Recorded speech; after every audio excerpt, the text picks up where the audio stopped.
Assalamualaikum Ibu.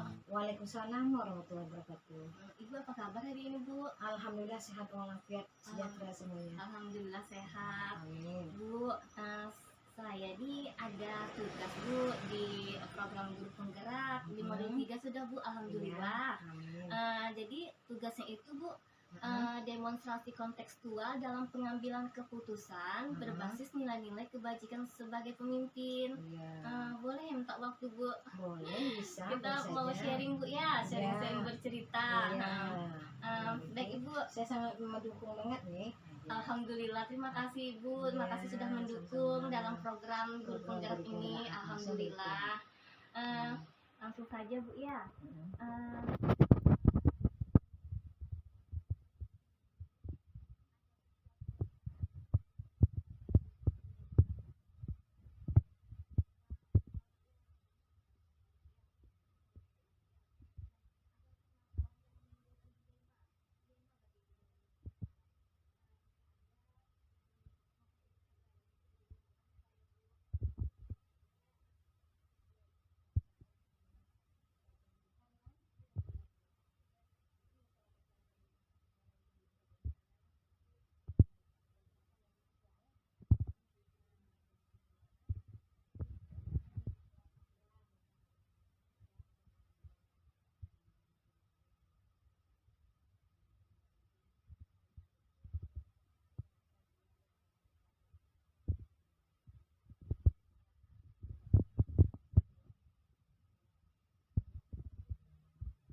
Seperti ini masalahnya.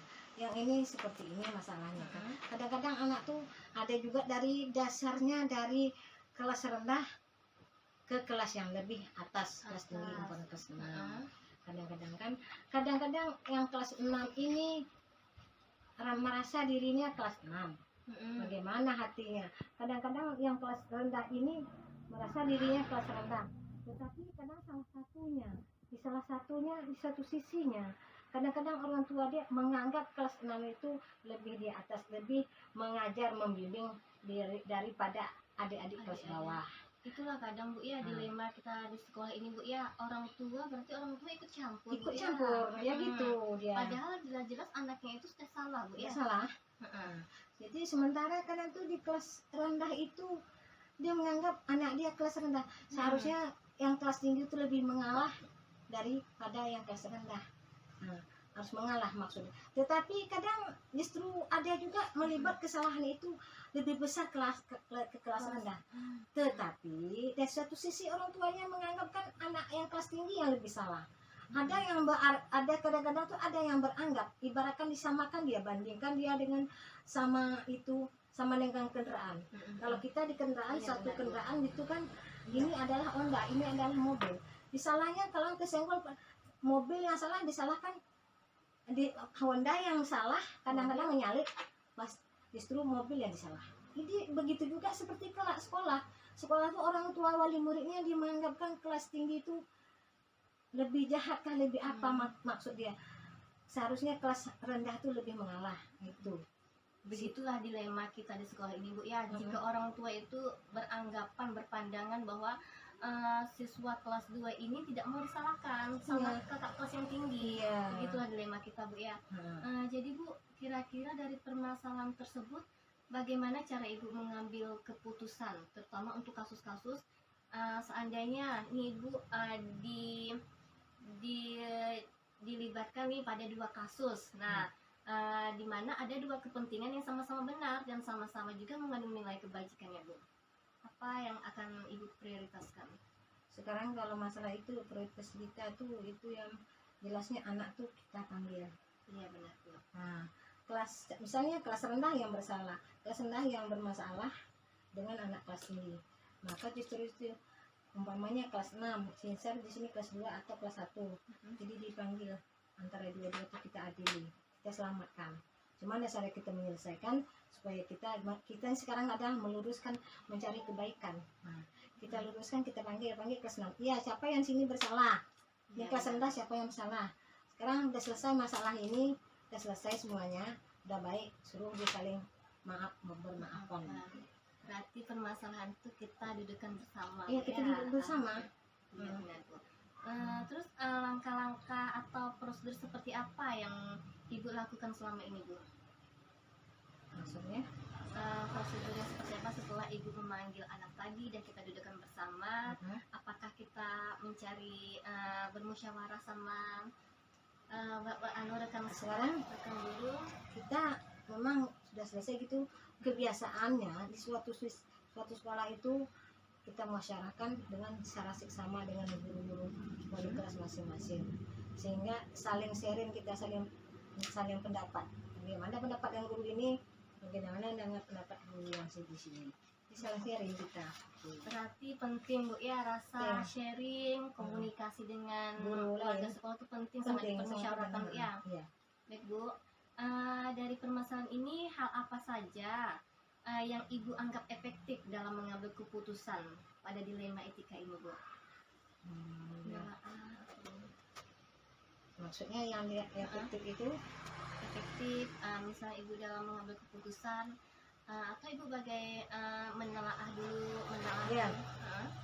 Kalau masalah efektif ini mengambil keputusan itu kita ditelaahkan dulu, kita menelaah dulu apa kebenaran, apa kesalahan, prosesnya apa, kita harus tahu prosesnya macam mana, prosedurnya macam apa.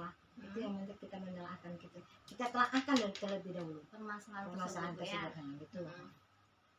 Singkatnya. Dan hal yang selama ini merupakan tantangan. Nah, dari permasalahan itu tentu ada tantangan Ibu bagi Ibu Bu. Apa rasanya? Bagaimana tantangan Ibu mengambil keputusan itu Bu? Kalau tadi kan menelaah. Sekarang kadang kita kan tantangan. Satu tantangan itu kadang tuh yang dimaksud tantangan di sini adalah di situ kadang-kadang kita masalah anak. Kadang masalah anak itu anak kelas tinggi, anak kelas rendah, sehingga kadang-kadang orang tua dia, kadang-kadang ada juga tantangan anak tuh ngadu dengan orang tua. Jadi kadang-kadang tantangan kita yang berat dengan orang tua dia, orang tua wali murid. Kadang orang tua wali murid ini ada bersifat dia tahu menang sendiri. Bahkan guru-guru yang ada yang kita saling sharing sama-sama guru, saling bermusyawarah sama guru, bahkan dia menentang, dia anggap kita salah, itu semua. Ibu, kadang orang tua ini bagaimana cara kita memberi pengertian itu kadang agak susah Bu ya.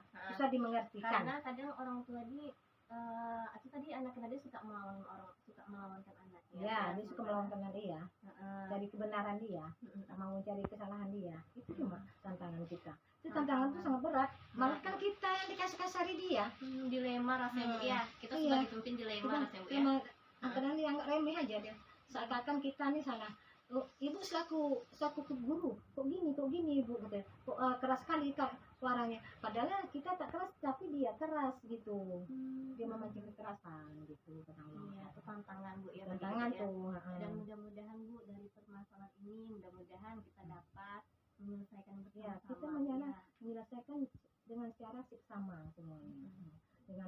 Dengan warga sekolah, dengan majelis guru, kita harus kerjasama dengan majelis guru, berkolaborasi. Berkolaborasi kita dengan guru, bisa kita hanya mengambil keputusan dengan sendiri saja. Karena saya kepala sekolah, harus saya menegakkan, ibarat seperti menegakkan pengawasan, mau seperti itu. Kita harus kerjasama dengan guru. Saya setuju sekali Bu yang dapat Ibu. Iya. Jadi penting sekali rasa musyawarah Bu ya. Musyawarah itu penting. Iya Bu.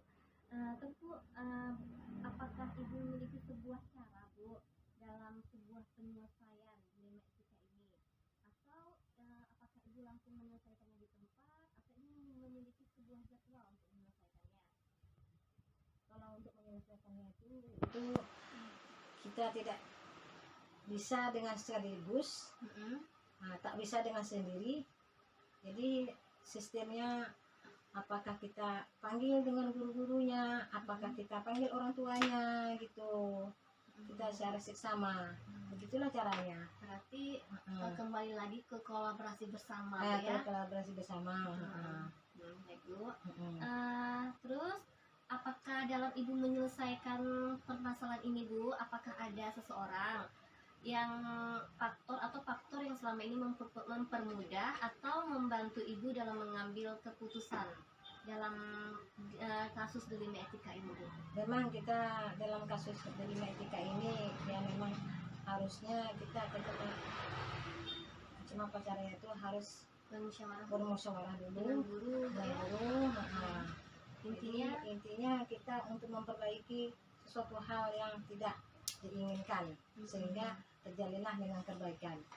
Jadi dari permusyawarah inilah kita dapat mengambil keputusan yang terbaik Bu ya, yang terbaik untuk sekolah kita Bu ya. Bu, yang terakhir ya Bu, dari semua hal yang telah Ibu sampaikan, pembelajaran apa yang dapat Ibu petik? Nah, dari pengalaman ataupun permasalahan yang banyak sekali Ibu hadapi Bu ya, apa yang bisa Ibu petik dalam mengambil keputusan ini Bu? Hikmahnya Bu, pelajarannya. Itulah satu pelajaran tadi, itulah kalau bagi ibu yang secara bermusyawarah tadi lah itu yang dapat ibu petikkan. Jadi kita tidak bisa kita ibaratkan anak ini kita memang tak bisa kita selesaikan bagaimana cara, atau kita ambil tindakan yang sangat tidak baik lah itu kan, atau bagaimana kita misalnya atau dipindahkan ataupun bagaimana cara gitu kan. Tetapi kita harus secara seksama tadi lah, apakah anak ini diputuskan untuk dipindahkan atau tidak, atau kita bisa diperbaiki selagi dapat kita memperbaiki. Mudah-mudahan anak ini untuk ke depan bisa berubah dia. Jadi intinya Bu, sekali lagi tetap kolaborasi bersama, musyawarah dalam pengambilan keputusan Bu ya. Tidak bisa minta, kalau masalah keputusan tidak bisa kita memutuskan dengan cara sendiri gitu. Harus dengan cara seksama ya, mengajus dulu. Ya gitulah. Saya rasa hanya itu yang dapat saya sampaikan, disajikan dengan cara bersama kita berdua dengan yang lain juga nanti bisa. Mudah-mudahan untuk ke depan lebih baik lagi. Terima kasih Ibu. Terima kasih atas waktunya Bu ya. Mudah-mudahan Ibu selalu sehat selalu Bu. Amin. Dan sukses selalu untuk Amin. Ibu. Amin. Terima kasih Bu. Waalaikumsalam. Maaf mengganggu Pak ya. Mohon izin Pak. Kami dalam ada tugas di program studi penggerak ini Pak. Alhamdulillah Pak sudah masuk di modul 3. Iya. Dalam pengambilan keputusan berbasis nilai-nilai kebajikan sebagai pemimpin. Mohon izin untuk sharing kepada Bapak. Apakah adakah suatu masalah yang menimbulkan dilema dalam penyelesaiannya? Jika ada, mohon izin berbagi kepada kami. Mudah-mudahan ini dapat menjadi pelajaran untuk kami, menambah wawasan untuk kami Pak ya. Baik Pak, selama ini bagaimana Bapak dapat mengidentifikasi kasus yang merupakan dilema etika ataupun dilema moral Pak? Sebenarnya kasus yang ada di sekolah itu beragam, ya, bermacam-macam. Tapi sebagai contoh kita ambil salah satu kasus terhadap siswa kita ada yang bermasalah. Tapi yang bermasalah itu tidak sampai kepada merusak etika. Ya, cuman bisa kita lakukan nanti secara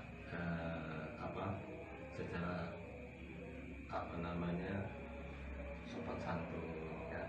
Nah, itu salah satu daripada contoh permasalahan yang ada, terutama seperti anak kita berkelahi dan seperti itu ya, saling pukul, saling cubit ya, itu nanti akan kita selesaikan dengan secara baik, jangan sampai kepada kerana yang lebih jauh seperti itu. Ya, Pak, jadi permasalahan di sekolah itu bermacam ragam Pak ya, contohnya kepada anak-anak sekolah kita Pak ya. Jadi Pak, bagaimana Bapak dalam pengambilan keputusan di sekolah, terutama kepada kasus jika ada dua kepentingan yang sama-sama benar dan sama-sama mengandung nilai kebajikan, Pak? Keputusannya adalah pertama adalah kita suruh wali kelasnya untuk membenahi siswa yang bermasalah tersebut. Dalam artian anak tidak disakiti, kemudian bisa mengerti dan tidak lagi melakukan hal yang tidak kita inginkan di dalam sekolah. Nah, itu yang kita lakukan dalam kebajikan menyelesaikan permasalahan. Jadi bijak kita dalam menyelesaikan masalah. Nanti kalau misalnya permasalahan itu tidak dituntaskan oleh wali kelas, kita akan punya wakil kepala sekolah. Jadi dari wakil kepala sekolah tidak tuntas, barulah kita sebagai pihak kepala sekolah untuk menyelesaikannya secara sebaik-baiknya di dalam lingkungan sekolah. Itu seperti itu. Baik Bapak, berarti permasalahan tersebut harus kita ketahui benar Pak ya, apa Iya, dari betul. permasalahan tersebut Pak ya. Terus langkah-langkah atau prosedur seperti apa yang Bapak lakukan selama ini Pak? Itu tadi langkahnya sebenarnya sudah ada tadi. Pertama tadi kan dilakukan oleh guru. Guru itu melihat permasalahan apa yang timbul di dalam siswa yang berkelahi tadi. Kemudian oleh wali kelas tadi lanjut kepada piket, kita punya piket. Kemudian lanjut lagi kepada wakil kepala sekolah. Makanya setiap sekolah itu baik SD maupun SMP harus ada wakil kepala sekolah. Jadi tidak langsung kepada pihak kepala sekolah. Kalau itu memang tidak bisa juga, kita panggil orang tua untuk menyelesaikan permasalahan yang terjadi di lingkungan sekolah. Nah, itu titik akhir. Kalau dengan wali murid itu titik akhirnya permasalahan itu. Kalau tidak bisa juga berarti itu adalah etika moral kepada ranah hukum seperti itu. Step by step Pak ya, Iya, luar biasa betul. sekali Pak ya. Apa hal yang selama ini merupakan tantangan dalam suatu masalah, apa tantangan yang selama ini yang Bapak rasakan dalam ketika Bapak mengambil sebuah keputusan itu Pak? Tantangannya adalah dari guru itu sendiri juga, sama dengan seperti tadi. Ya, kalau di lingkungan sekolah itu adalah tantangan yang paling berat adalah di guru itu sendiri. Itu guru. Yang kedua adalah anak. Ya, guru mau tidak menyelesaikan permasalahan anak itu terhadap anak yang lain. Anak mau tidak diselesaikan oleh guru yang bersangkutan. Nah, inilah yang sangat tantangan yang sangat terbesar dalam pihak sekolah. Kadang-kadang kan terjadi anak langsung dibawa ke kepala sekolah, itu sebenarnya tidak boleh. Ada tahap-tahapan yang harus dilalui oleh guru yang bersangkutan. Jadi hambatan yang terbesar adalah guru dengan anak yang sangat mempengaruhi daripada permasalahan yang ada di sekolah. Ya, baik Pak, berarti antara guru maupun anak harus ada kolaborasi ya Pak ya, Iya. bagaimana cara menyelesaikan Iya, permasalahan ya betul. Pak ya. Adakah cara atau jadwal dalam sebuah penyelesaian kasus dilema etika Pak? Apakah dalam kasus tersebut diselesaikan langsung di tempat atau memiliki jadwal penyelesaian ya Pak? Kalau kasus jadwal itu sebenarnya tidak ada di dalam Ya. sekolah, apalagi di SD. SD itu kan tidak ada BK-nya. Kalau BK dia punya jadwal kegiatan anak, kemudian ini tidak ada jadwal. Kasus itu kalau di SD, terutama di SD 001 itu diselesaikan pada waktu itu dan hari itu. Jadi biasa. tidak lagi permasalahan itu berulang di besok hari seperti itu. Baik Pak, berarti alhamdulillah berarti pada saat ada permasalahan langsung hari itu juga selesai Pak ya. Iya, Alhamdulillah, selesai. luar biasa sekali Pak. Adakah faktor yang selama ini mempermudah Bapak atau orang-orang yang dapat membantu dalam pengambilan keputusan dalam dilema etika ini Bapak? Kalau faktor itu jelas, ya kan, siswa dengan guru tadi. Pak. Kalau guru mau bekerja sama dengan kita, berarti mudah kita dalam menyelesaikan masalah. Ya, kemudian ada lagi beberapa faktor mungkin yang mendukung kita dalam melakukan kegiatan itu.